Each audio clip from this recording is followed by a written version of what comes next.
Hola, ¿qué tal? ¿Qué tal todos? Muy buenos días, buenas tardes, buenas noches, dependiendo de la hora en la que nos escuches. Recordarles que pues estamos en seminario permanente del Cuerpo Académico UCOL 101 Cultura Física de la Universidad de Colima. Quienes integramos el cuerpo académico somos el doctor Pedro Julián Flores Moreno, él es el líder del cuerpo académico, la doctora Adriana Isabel Andrade Sánchez y su servidor Lenin Barajas Pineda. Eh, y estamos pues en otra jornada de seminario. Les agradecemos a todos su presencia. Recordarles que pueden tener su cámara encendida, pueden participar durante la sesión o al finalizar la sesión.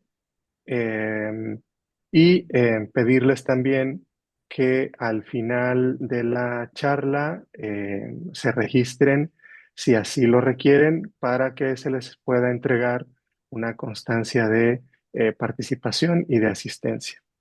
El día de hoy se encuentra con nosotros la doctora Marta Dergal Irigoyen, espero haberlo dicho bien, doctora. Ella es médico especialista en medicina del deporte por el Instituto Politécnico Nacional.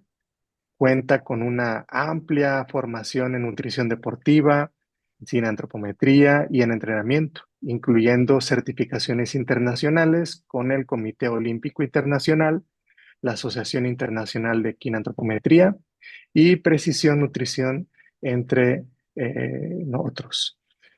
Ha estado a cargo de las mediciones antropométricas de los equipos profesionales europeos de flag football, de Miami Sharks de rugby de Estados Unidos y el Combine de la NFL. Colabora también activamente con la Universidad de Stirling en Escocia, en Leeds Beckett en Inglaterra como investigadora en el área de cinantropometría con especial interés en la composición corporal, prevención de lesiones y optimización del rendimiento. Agradecerte, doctora Marta, por tu tiempo, por el espacio dedicado a este seminario, pues con el tema que el día de hoy nos compartirás, que se denomina la evolución morfológica de los atletas. Y pues bueno, te cedo el uso de los micrófonos. Muchísimas gracias por tu tiempo y por tu dedicación y por el espacio Ay, al que nos contrario. das. Muchas gracias. Buenas tardes a todos. Y bueno, primero que nada, gracias por la invitación y el espacio para poderles platicar un poquito de lo que nos apasiona, ¿no? Que es el deporte, dentro de muchas otras cosas. Entonces voy a empezar a compartir pantalla para que no se me aburran. Vamos a ver.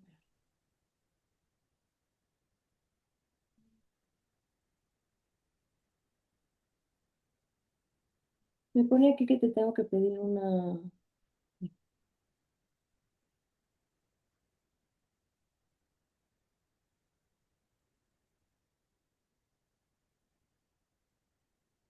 Ahí lo logran ver. Sí, ¿verdad?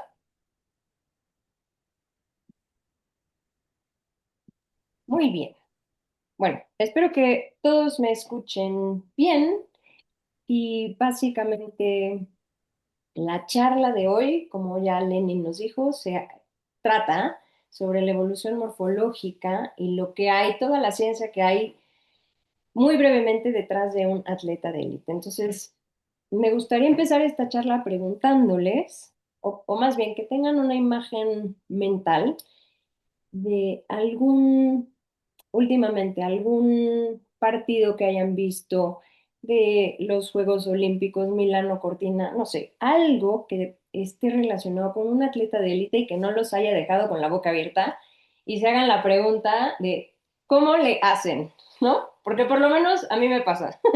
Yo soy aficionada del tenis y cada vez que veo un partido de tenis digo, "Ah, yo quiero jugar como ellos", pero bueno, desgraciadamente no estoy dotada con esa genética, así es que de eso va la plática de hoy. Así es que vamos a ver de qué se trata.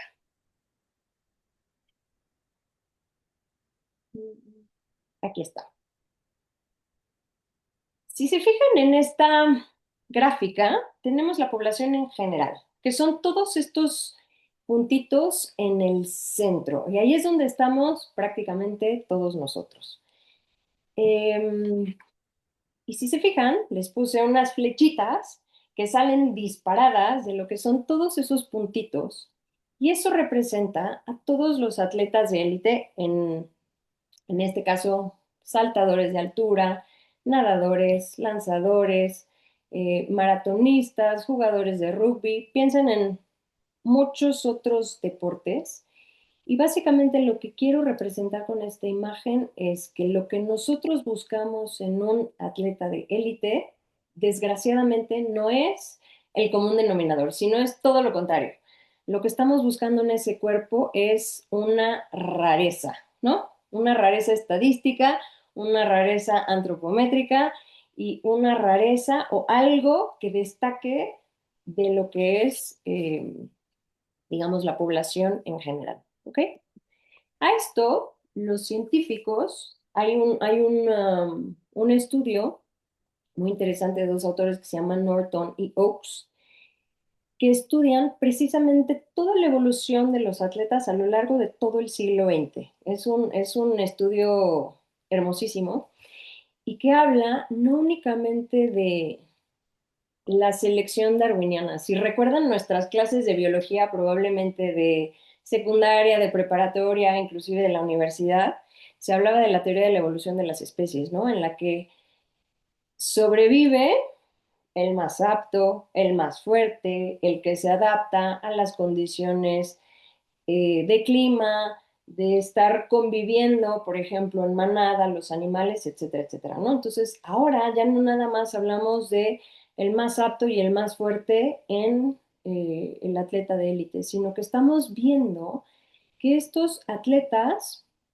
así le llaman, un universo en expansión. ¿Por qué? Porque están cambiando radicalmente de lo que es la población general y se están alejando cada vez más de lo que son esos estándares, ¿no? Entonces, una vez más, les puse unas flechas alocadas que dicen, estamos fuera de lo que es el centro, ¿ok? Y se los voy a explicar con este. Me voy a saltar una y... A ver si puedo... Ay, no, no, perdón, perdón. No me regreso. Entonces, ¿cómo explico estadísticamente o cómo le pongo un número a la rareza o a lo raro que es un físico de élite? Bueno, pues ahí les va. Existe esta herramienta estadística que se llama zona de superposición bivariada o VOS por sus siglas en inglés. Dicho con otras palabras, básicamente lo que va a medir es la probabilidad de que una persona normal encaje morfológicamente en un deporte de élite. Es decir, con otras palabras, ¿qué probabilidades tengo yo, Marta Dergal, de que exista una persona común y corriente, salga yo a la calle y me encuentre a alguien caminando con el físico o las características de LeBron James? ¿No? No sé en Colima, pero por lo menos en Ciudad de México no me ha pasado. Hasta ahora no ha pasado. Entonces, así de, así de bajo es esa probabilidad, así de bajo es ese número que nosotros estamos buscando. ¿Ok? Entonces, si vemos este gráfico, hasta abajo les puse, en la década de los 20, en 1920, tomé un ejemplo de la NFL, fútbol americano, ¿ok? El humano promedio para la población americana tenía muchas mayores probabilidades de ser un liniero o jugar en una posición específica en NFL. Mientras que si avanzamos por la gráfica, vemos hasta arriba, en este óvalo rojito, en los 90, que esa posibilidad se ha reducido drásticamente, ¿ok? Y ahora lo vamos a ver con esta otra imagen. Fíjense bien. Esto es un ejemplo normal, común y corriente, población, digamos, normal y no hablando de atletas de élite. Del lado izquierdo van a encontrar que dice VOS 0.076. ¿Qué es eso?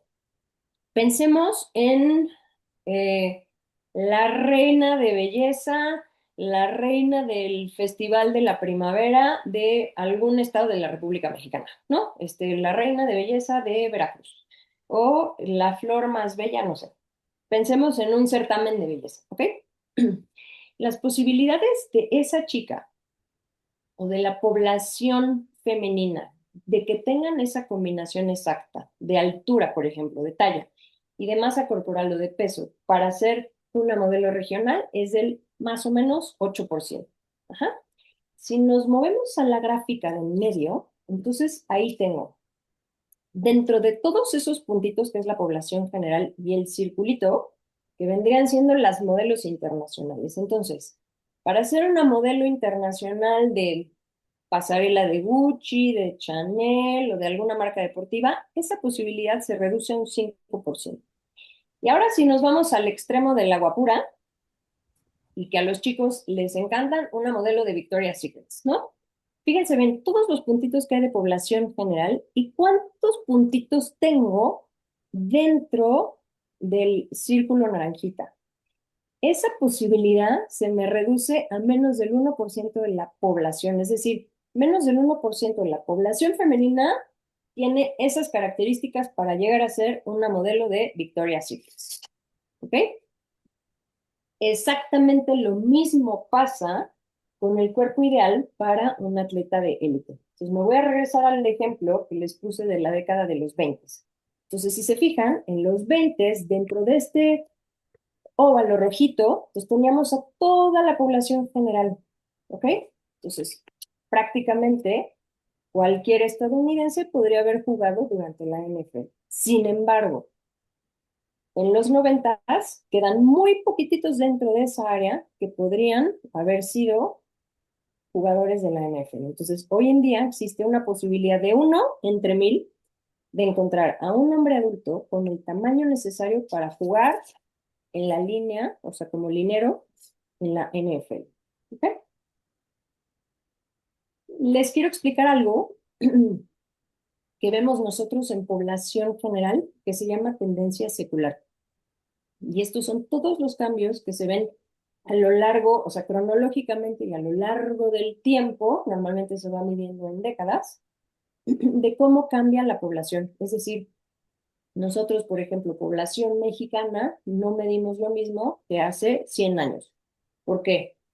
Porque ha venido a revolucionar el mundo de las vacunas, los antibióticos, nuevos diagnósticos, nuevos tratamientos, nuevas formas de este, curar enfermedades, eh, comemos mejor, etcétera, etcétera, etcétera. Entonces, si se fijan, esa línea gris habla sobre la tendencia que tiene la población de cambiar, ¿no? Normalmente vamos incrementando en talla, vamos incrementando en peso, etcétera, etcétera. Pero si se fijan, el resto de las barras crecen desproporcionadamente, ¿no? Con respecto a la población general.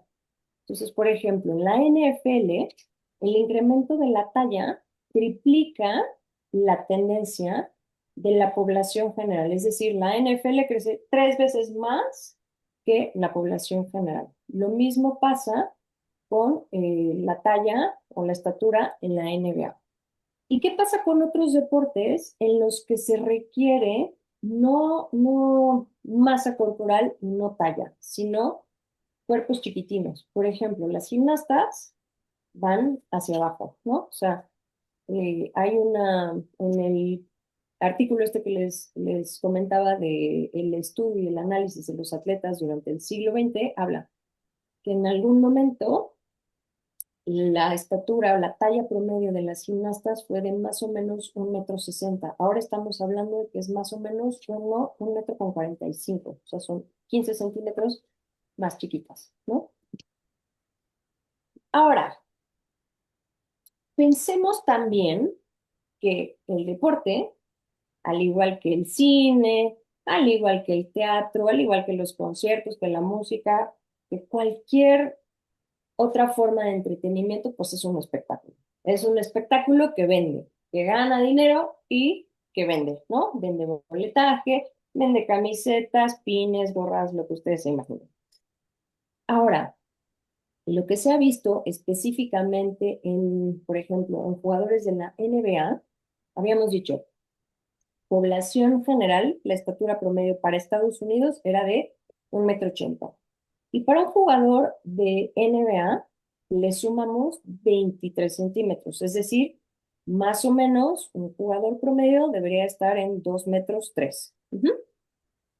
Y se ha visto, a continuación, en otra diapositiva les explicaré los cambios de las reglas del juego, pero más o menos, al ser un juego mucho más dinámico que permite rotación de jugadores y pausas continuas, entonces cada 23 centímetros de estatura se traduce en un año más de, digamos, carrera deportiva, de longevidad deportiva. Y de igual manera, estos centímetros se traducen en un incentivo económico por jugador de aproximadamente $43,000 extras. Lo mismo pasa con los jugadores de NFL. Entonces, si decíamos población americana de 1,80 le sumo 17 centímetros, estamos hablando de 1,97 m, pues se traduce otra vez en un año extra y 3 kilogramos más de masa, pues $45,000. Ahora, ¿qué pasa específicamente en el caso de la población americana?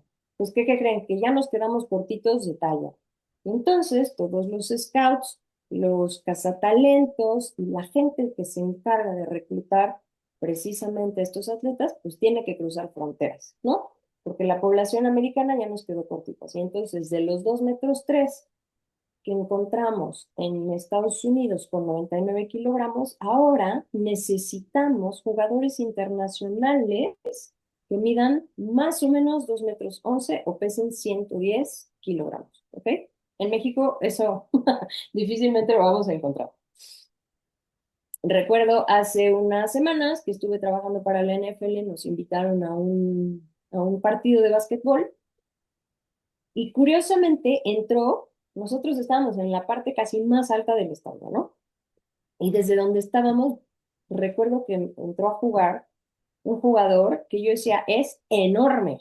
O sea, desde donde yo lo veía enorme. Entonces, me imagino que si hubiéramos estado a la par, le hubiera yo llegado al ombligo. Pero este chico medía 2,16 m, ¿no? Ya, rebasó el 2,11 m que están buscando los reclutas internacionales y me medía 2,16 m y fácilmente lo metían y anotaba puras canastas, ¿no? 3 puntos, 3 puntos, 3 puntos, 3 puntos, y así se le llevaron todo el partido a puras canastas de 3 puntos y ganaron.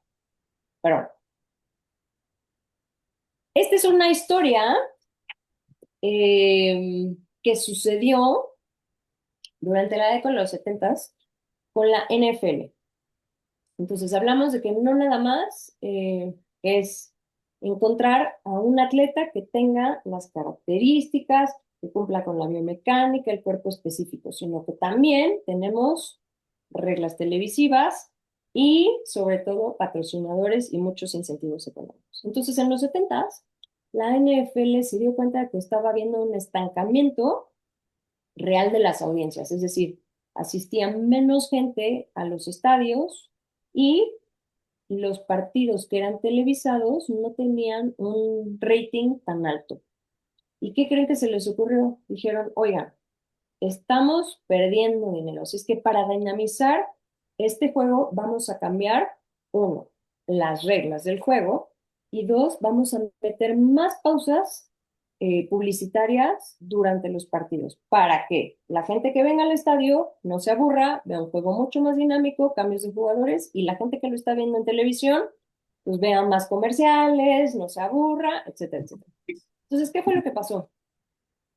Eh, los linieros ofensivos se les dio la oportunidad de usar las manos y de bloquear a los jugadores. Entonces, ¿qué pasó?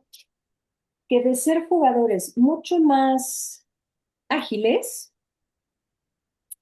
fomentaron juego de pas, o sea, un juego con pases constantes. Entonces, los jugadores de la línea ofensiva pasaron a ser de ser ágiles a ser unas torres inamovibles, impenetrables, que absorbían el impacto de los defensas gigantescos del otro equipo. ¿Ok? Entonces, Los cambios en las reglas existen y también están dictados por eh, eh, incentivos económicos, ¿ok? Y ahora, ¿eso qué pasa? Pues que nos lleva a seleccionar talentos y a seleccionar atletas que cumplan con ese dinamismo y esa posición de juego en especial. Ujú. Entonces ya hablamos de eh, una selección de un cuerpo de élite de adulto, ¿no? NFL, NBA, gimnastas. Cambios en las reglas profesionales que dictan qué tan dinámico, qué tan estático puede llegar a ser ese deporte.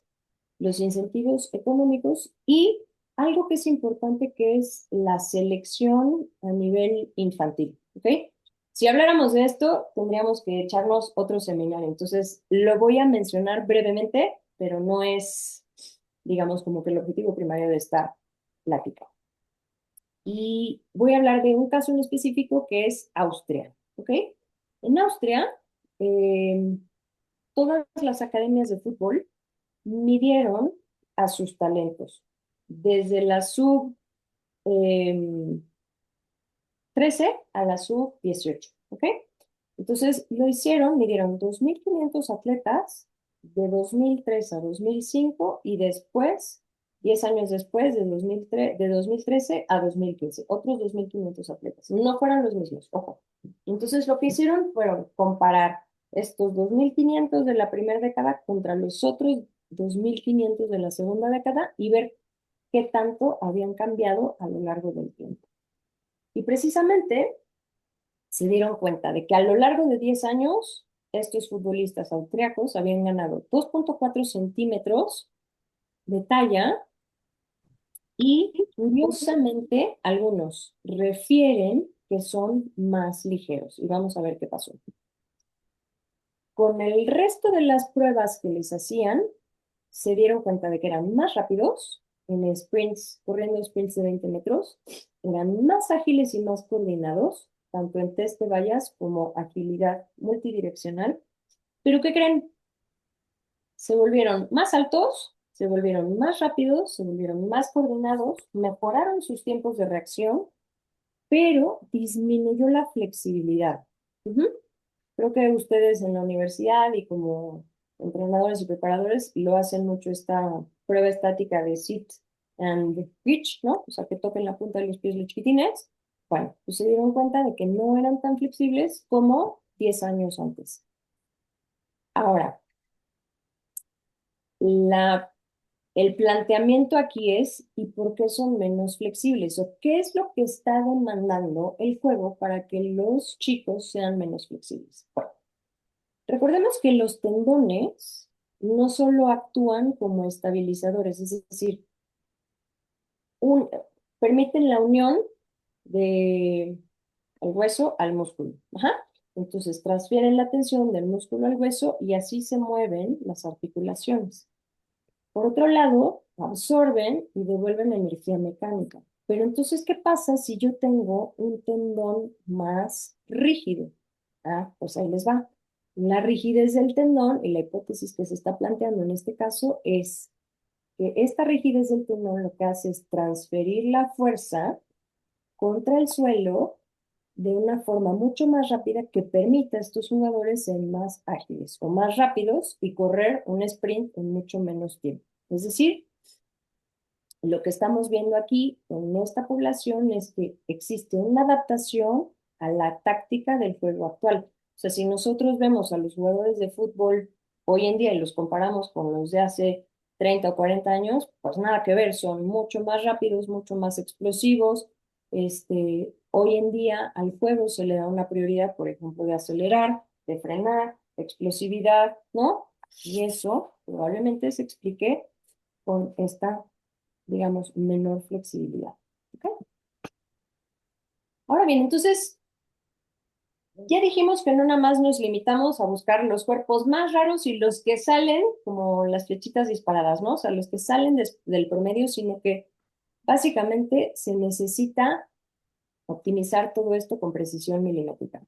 Existen, eh, si ustedes buscan, por ejemplo, en Google Scholar o en cualquier plataforma en Internet, y ponen perfil antropométrico de tal deporte, les va a salir normalmente vienen por tablas, ¿no?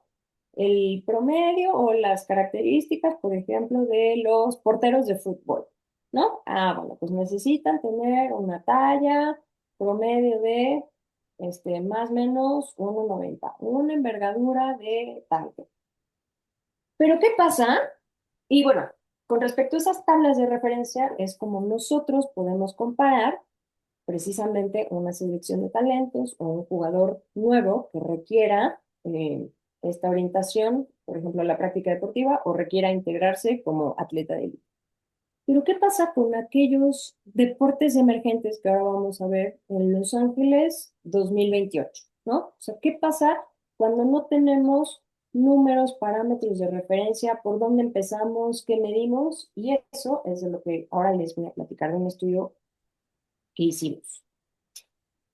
No sé si todos conozcan flag football.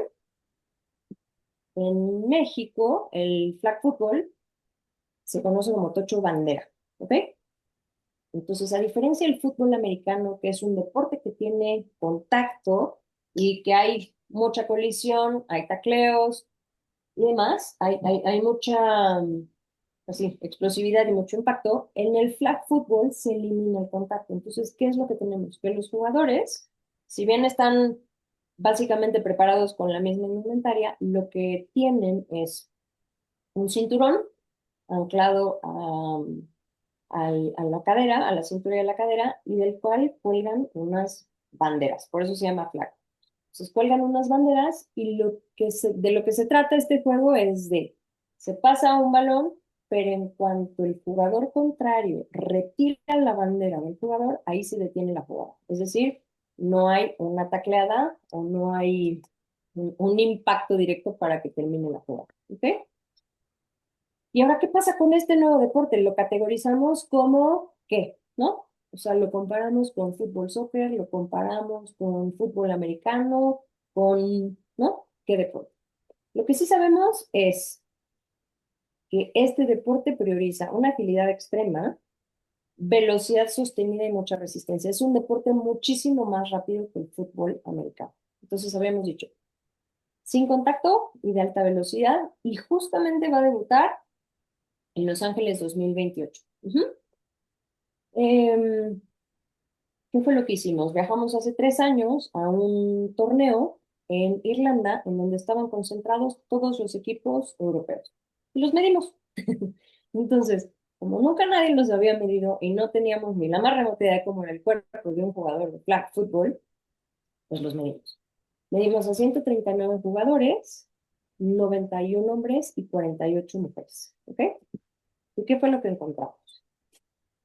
Esto es un breve resumen de todo lo que encontramos. Si Lenin después me da la oportunidad, les platico más de todo lo que encontramos. Pero hoy nada más es una comparación entre lo que ya vimos de NBA, NFL, junto con esto.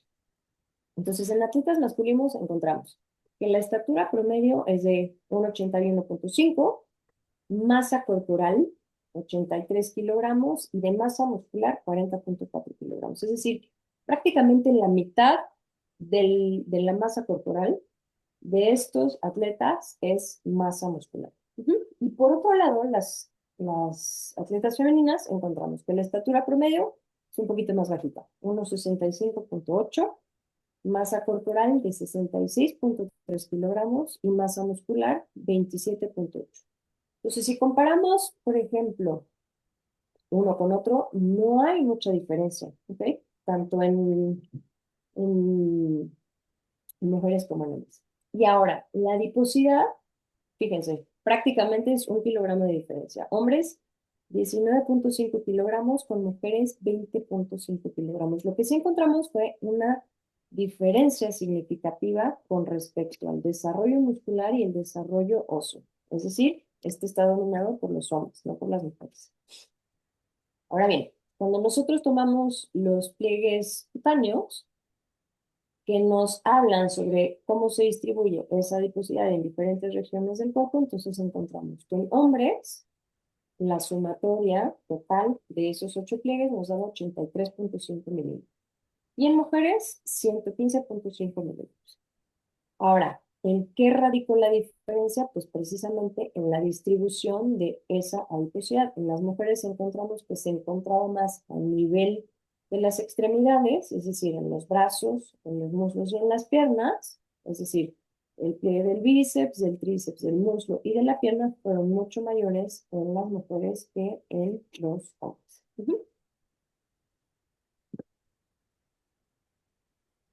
¿Y qué pasa de aquellos índices que me hablan de movimiento o de biomecánica y que me pueden dar como información extra de cómo es que se mueven estos atletas? Bueno, un índice precisamente es la relación que existe entre un segmento corporal y otro. Entonces, por ejemplo, en el índice crural, que me habla de la longitud del muslo y de la pierna, no decimos pantorrilla, decimos pierna, nada más para que quede claro. ¿Ok? Cuando comparamos estas longitudes, nos damos cuenta de que precisamente la pierna de estos atletas es más larga comparada con otros atletas que el muslo. Ajá. ¿Y esto de qué me habla? Nuevamente de una adaptación biomecánica para alcanzar una velocidad máxima. Está comprobado que piernas más largas, como por ejemplo los maratonistas, ¿no? Tienen una ventaja biomecánica para realizar el desplazamiento horizontal. Ahora tenemos el índice acromiocárdico. ¿Esto qué es? Precisamente la relación que existe entre la anchura de los hombros y la anchura de las caderas, que me dice que estos jugadores tienen un tronco trapezoidal. ¿What? Bueno, es decir, como si fuera un triángulo invertido. Los hombros son mucho más anchos que las caderas. Ahora fíjense bien, yo ya les dije que este es un deporte en el que se necesita rapidez, agilidad, explosividad, pero sobre todo que los atletas lo que necesitan hacer es evadir o tratar de evitar que precisamente les quiten la bandera que traen amarrada a la cintura para que se detenga la jugada. Entonces, la manera en la que estos atletas se mueven en el campo y evaden al equipo contrario para que les quiten las banderas es precisamente girando. Entonces, si tenemos una cadera muy estrecha, pues esos giros van a ser mucho más rápidos, es decir, van a ser mucho más aptos para desarrollar ese gesto que si tuvieran una cadera mucho más ancha. Y por otro lado, tenemos el índice músculo óseo. Entonces, aquí los varones presentan 600 gramos más de músculo por cada kilogramo de hueso en comparación con las mujeres. ¿Y qué es esto del índice musculoso? Bueno, pues básicamente es la capacidad que nosotros los seres humanos tenemos de desarrollar masa muscular dependiendo de los kilogramos de esqueleto o de hueso que tengamos. Por ejemplo, no es lo mismo tener el chasis, ¿no? De un coche, por ejemplo, de un bocho, que el de una Suburban. ¿Cuál va a sostener o cuál va a soportar una carga mucho mayor? Pues la Suburban que el bocho, ¿no? Entonces, si nosotros tenemos un esqueleto mucho más robusto, más pesado, entonces soportaremos una carga mucho mayor de masa muscular. Es decir, el chasis de ese coche tendrá una correlación con el tamaño del motor. Ajá. Ahora bien, entonces, eso es con respecto al índice músculo óseo. Entonces, en las primeras diapositivas les había dicho, ¿no? Que la principal diferencia que encontramos entre mujeres y hombres fue precisamente que el desarrollo tanto de masa ósea como de masa muscular fue predominantemente mayor en hombres que en mujeres. Y por otro lado, ¿qué es esto del índice adiposo muscular? Bueno, se refiere a la cantidad de adiposidad que vamos a encontrar o sea, cada gramo de grasa que nosotros podemos desarrollar dependiendo de cada kilogramo de masa muscular que tengamos. Entonces, los hombres tienen más o menos 250 gramos menos por kilogramo de tejido de masa muscular que las mujeres. Y habíamos dicho que las mujeres tienen mayor adiposidad a nivel periférico que a nivel central. Entonces, ¿cómo explicamos esto? Pues, otra vez, ¿no? O sea, son probablemente adaptaciones a esta técnica y a esta táctica que requiere este juego. Ujú. Y ahora, manera de conclusión, pues cómo va a ser la anatomía del atleta de mañana, no sabemos. Sabemos que es una aguja en un pajar y sabemos que las posibilidades de encontrar estas rarezas y estas anomalías son mínimas, ¿no? Entonces, el cuerpo del atleta de élite no es una coincidencia natural, sino más bien es la suma de muchos factores, ¿no? De evolución sociológica, que no nada más habíamos dicho que es el más apto, el más fuerte, el que más se adapta, sino que es el universo en expansión, esta subclasificación dentro de la clasificación en la cual encontramos atletas y dentro de esa población entonces encontramos como subgrupos y los categorizamos, por ejemplo, por posición de juego, ¿no? Encontramos que también hay incentivos financieros y económicos, ¿no? Las pautas publicitarias, los dueños de los equipos, la televisión, etcétera, etcétera, que están moldeando y que requieren que también se venda un espectáculo y un atractivo para la población. La ciencia cineantropométrica, en la cual eh, centímetros de diferencia entre uno y otro hacen la diferencia absoluta, tanto del rendimiento como, por ejemplo, de eh, lograr un contrato millonario con uno u otro equipo. Entonces, a manera de conclusión, como que quise poner esta frase y dije, pues, ¿cuál será la próxima justa deportiva que nos deje con la boca abierta, como empecé cuestionándolos?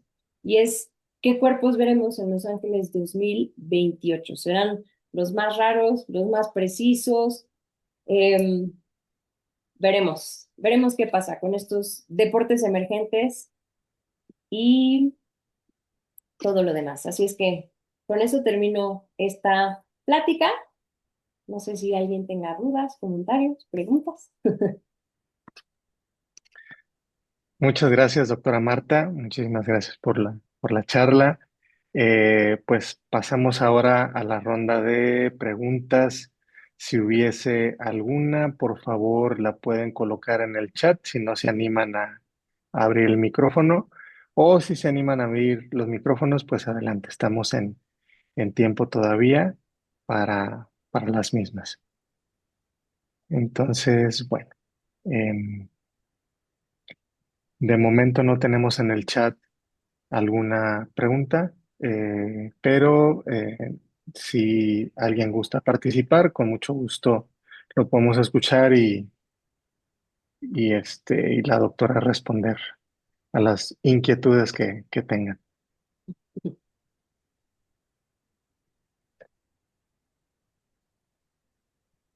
Sí, levantó la manita el doctor Pedro Julián. Adelante, doctor Pedro.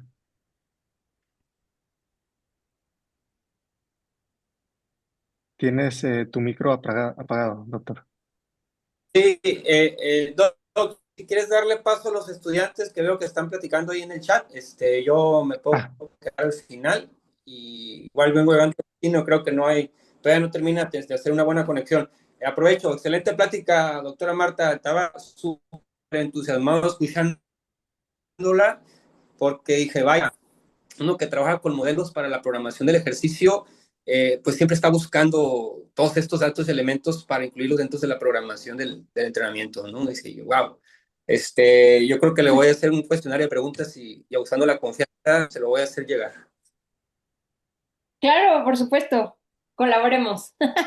Yo feliz de la vida. muy bien, gracias, doctor. Tiene aquí hay una pregunta en el chat. Soy estudiante de la licenciatura en Cultura Física y Deporte del Centro Universitario del Sur. Mi pregunta es, en el caso de la natación, ¿cómo influye la relación entre envergadura y estatura en la eficiencia propulsiva? ¿Y qué tanto este factor sigue siendo determinante frente a mejoras en técnicas y tecnología? Considerando casos como el de Dayan Seto, quien sin presentar un perfil antropométrico típico de gran estatura o envergadura dominante, ha alcanzado títulos mundiales en pruebas individuales. Dice aquí, Dayan Seto tiene una estatura de 1,74, sí, es para el deporte pequeña, frente a nadadores que superan los 1,85 o 1,95 incluso. Qué buena pregunta. Curiosamente, para natación, la talla es importante, sí. O sea, la estatura o la longitud total es importante junto con la envergadura. Pero yo les voy a hacer una pregunta. ¿Qué hay del tronco? Fíjense bien. Eh, a ver si bueno, supongamos que este, ¿no? Es el tronco de un nadador, ¿no? Y estas son las piernas. Visualicen, y creo que nunca se les va a olvidar este ejemplo, cómo nadan los pingüinos. ¿Son rápidos o son lentos? Son rapidísimos, ¿no? ¿Y Súper cómo rápido, son? sí. ¿Y cómo son las patitas de los pingüinos? Son chiquitititas. O sea, realmente lo que determina la propulsión o la estabilidad, la capacidad del lastre y digamos, como el desplazamiento horizontal sobre el agua en nadadores, lo que es más importante es la longitud del tronco. ¿Por qué? Porque esto les da mayor flotabilidad y mayor estabilidad.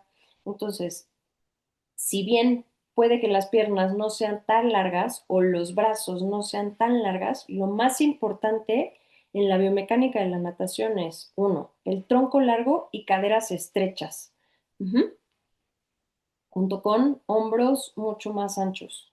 Si se fijan en todos los nadadores, cuando están calentando y que casi casi parece que se les van a dislocar los hombros, ¿no? O sea, los hombros son anchísimos, las caderitas son estrechitititititas y los troncos son larguísimos.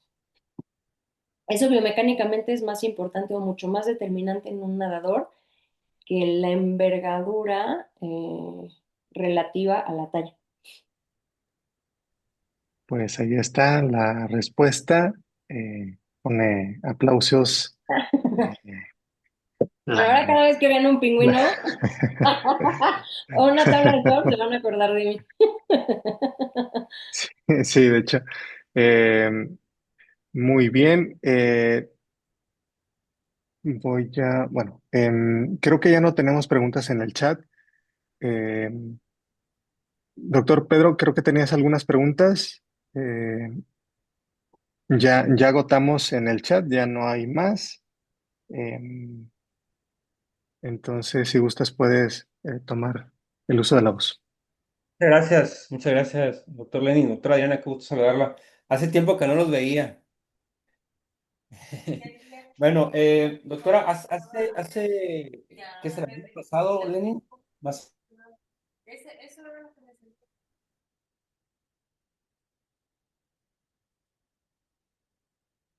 Uy, creo que se fue el doctor. Perdió la señal, ¿verdad? Hola, buenas tardes. Sí, Lo voy a veo intentar congelado. llamar por teléfono y a lo mejor que nos hagan las preguntas por teléfono. Aprovecho ya que tomé la voz. Qué charla tan interesante. Muchísimas gracias. Yo también llegué un poquito tarde porque justo voy saliendo de dar un acompañamiento con otro equipo, pero qué interesante todo lo que nos compartes. Muchísimas gracias por acompañarnos y por estar aquí. Voy a Ah, intentar. al contrario, gracias por la invitación nuevamente.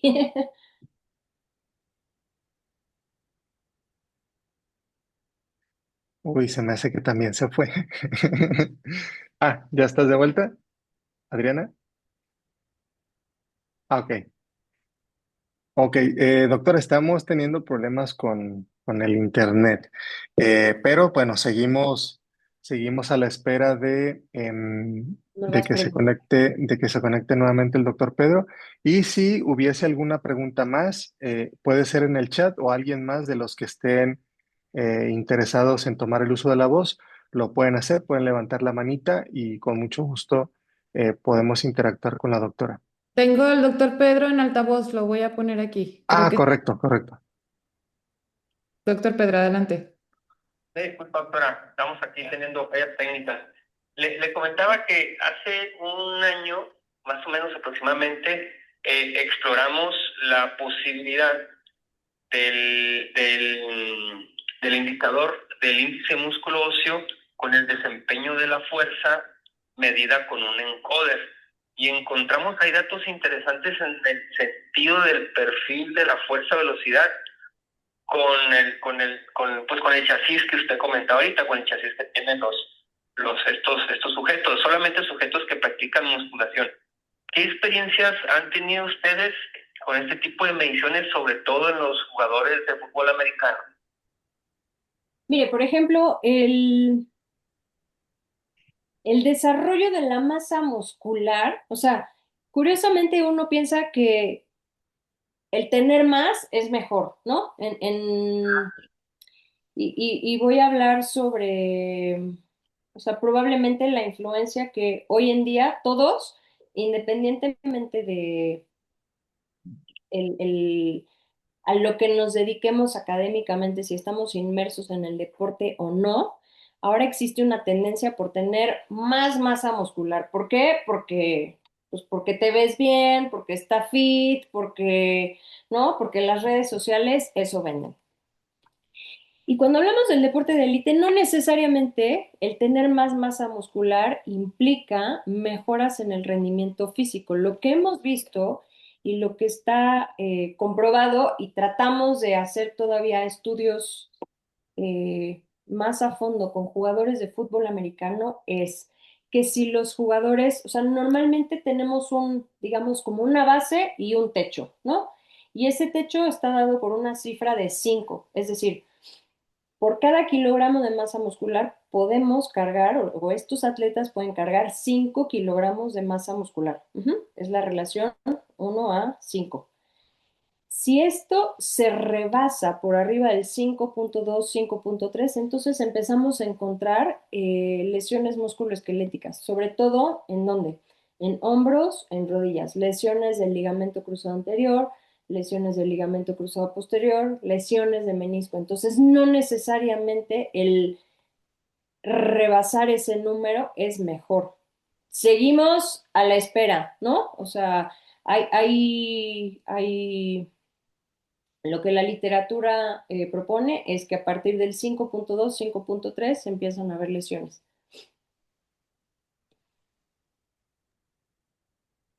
Muy bien, ahí la respuesta. Espero que le haya Sí. servido al doctor Pedro. Y pues bueno, no sé si hay alguna otra pregunta más. Em, parece que ya no. Tengo yo una Marta, que tiene que ver justamente con esto que comentabas de la cantidad de masa muscular. En algún momento un profesor investigador de Veracruz eh, ha intentado hacer un estudio en estas personas que se dedican al cuerpo fit, la musculación, eh, eh, que participan en estas competencias de Mister no sé qué, Mister no sé cuál. Y él tenía la intención la hipótesis de mientras una cantidad extrema de masa muscular no necesariamente tendría que ser saludable, sino más bien, así como esta relación de adiposidad, una relación de muchísima masa muscular como poco saludable. En este sentido, ¿qué conoces tú? ¿Has escuchado algo así? ¿Ha habido estudios que tengan que ver con pues, desarrollo de masa muscular extrema y su relación con la salud? Lo que está reportado en la literatura, sobre todo en físico-constructivistas y en Mister México, los que compiten en el Arnold, ¿no? O sea, toda esta población es que el problema no es el desarrollo de la masa muscular, sino es cómo se llega a esa ganancia de masa muscular, ¿no? O sea, si bien nosotros, digamos, población general, normal, común y corriente, si tenemos el estímulo constante de la actividad física, del ejercicio, con un entrenamiento periodizado, eh, bien, digamos, bien hecho, ¿no? Entonces, le damos oportunidad al organismo, específicamente a las articulaciones, a los ligamentos, a las tendones, de que se adapten a esas cargas de entrenamiento. ¿Estamos de acuerdo? Ahora, lo que sí pasa con los físico-constructivistas es que al haber ese crecimiento acelerado y desmedido de masa muscular, entonces la adaptación que tienen el resto de las estructuras no es la misma. Entonces, por eso son propensos a muchos mayores desgarros, ¿no? Y lo que sí es un hecho es que se alteran todos los ejes, ¿no? O sea, el hipotálamo, el eje hipotálamo, hipófisis, gónadas, la tiroides, son propensos a tener hipercolesterolemia, problemas de hígado graso, hipogonadismo, o sea, muchísimas repercusiones a nivel hormonal, ¿no?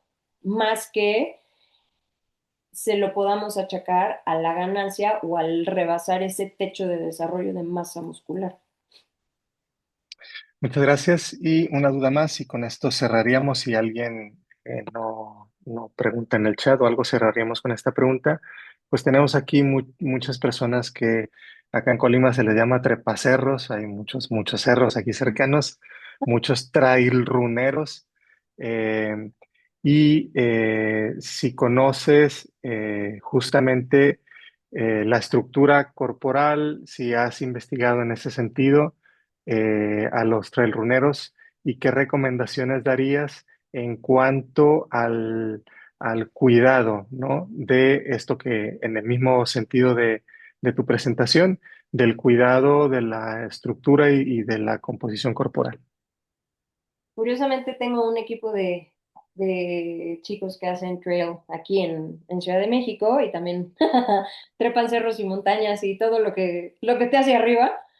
Eh, y lo que he visto, por lo menos en ellos que compiten a nivel nacional e internacional, es que tienen hombros anchos, caderas estrechas, piernas largas, ¿no? Y la relación o la proporción, ¿no? O sea, el índice crural es muy similar, la longitud del fémur con la longitud de la pierna. O sea, no hay un predominio de la linealidad como por ejemplo con los maratonistas, ¿no? Que son largos, largos, largos, largos, largos y tienen un esqueleto que parece de pajarito, ¿no? Que no tienen desarrollo de masa muscular. En los de trail es un tanto diferente, tienen mucha más masa muscular y claro que también las adaptaciones a ese tipo de ejercicio o a ese tipo de actividad que requiere que corran, no sé, 50 kilómetros o de repente 100 kilómetros o hasta 100 millas y completen la carrera en un tiempo de 24 o 48 horas, pues exige también, por ejemplo, cierta adiposidad, ¿no? O sea, no son tan magros como un maratonista, sino tienen, vuelvo a lo mismo, más desarrollo de masa muscular, pero también más reservas y mayor adiposidad que otros corredores de distancia, ¿no? Sí, muchas gracias, doctora. Justamente se tiene muy eh, pues fiscalizado esto de tener grasa corporal, y hay muchos casos en justamente personas transruneras que pues necesitan y desean y quieren perder grasa corporal, cuando en realidad es parte también fundamental de la misma característica deportiva y de la exigencia del deporte. Ya comentabas tú la estructura, la dinámica del deporte, cómo influye, ¿no? En justamente en el tipo morfológico, ¿no? De los atletas. Pues muchísimas gracias por la presentación. Me voy a permitir compartir pantalla para hacer la lectura de la constancia correspondiente. No sé si se vea muy bien. ¿Sí la pueden ver bien? Sí. Bueno, la leo. Universidad de Colima, Facultad de Ciencias de la Educación, otorga la presente constancia a la doctora Marta Dergal Irigoyen por su asistencia, bueno, no es su asistencia, aquí vamos a corregir, una disculpa, por la charla la evolución morfológica de los atletas elite. Ay, no, no, no, esta está muy, muy mal. El doctor Discúlpanos. Humberto Vamos Aguilar a... López, que hace unas semanas va- les dio una plática, es mi socio en el consultorio, entonces lo perdono. Ah, mira, justamente él tuvo una charla con nosotros. Te ofrecemos una disculpa. Hago la corrección de esta. Eh, esta no es la correcta. Deja ver si la tengo por aquí para presentar la que es. No pasa nada. A ver, esa quedó pendiente. Bueno, mientras te Discúlpanos, platico, yo al discúlpanos. doctor Humberto lo conocí en De Mar a Mar, precisamente. Ah, fui contigo. Fuimos juntos, entramos juntos el primer día y justo en el camino que ya, o sea, cuando haces trail running, justo mucho es caminar. Sí, Es quitar ese mito de que, a ver, si vas subiendo no hay forma de que corras, o sea, si vas en piedra no hay manera de que corras. Y en una gran parte íbamos caminando juntos y me contaba, oye, es que yo tengo un tema en la cadera y no puedo correr y yo no entrené nada corriendo. Entonces, bueno, hay muchos mitos detrás de todos, absolutamente todos los deportes. Yo creo que tienen sus mitos. Y justo ese que te comentaba el doctor Lenny, ¿no? O sea, viene en el comercial de Nike, ¿no? Todos los cuerpos son cuerpos de deportistas, todos los cuerpos son cuerpos de verano. Entonces, depende, ¿no? Si yo para qué quiero estar esquelética, justo como decías, con un esqueleto como de pajarito, si en el trail running no me funciona. O a ver, quiero hacer halterofilia con un esqueleto de maratonista, no hay manera.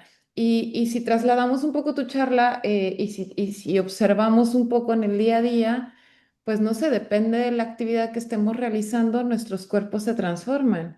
Y al final de claro. cuentas, la ciencia solo replica o solo lo que intentamos es poner por escrito lo que observamos en el día a día. Y me quedo pensando, si yo en este momento hablo de un imaginario social, de un campesino, pues a lo mejor podemos, o de alguien que ordeña vacas, por ejemplo, o podemos observar sus manos, cómo crecen, porque justamente desarrollamos, por cada una de las actividades que realicemos, nos desarrollamos musculoesqueléticamente distintos.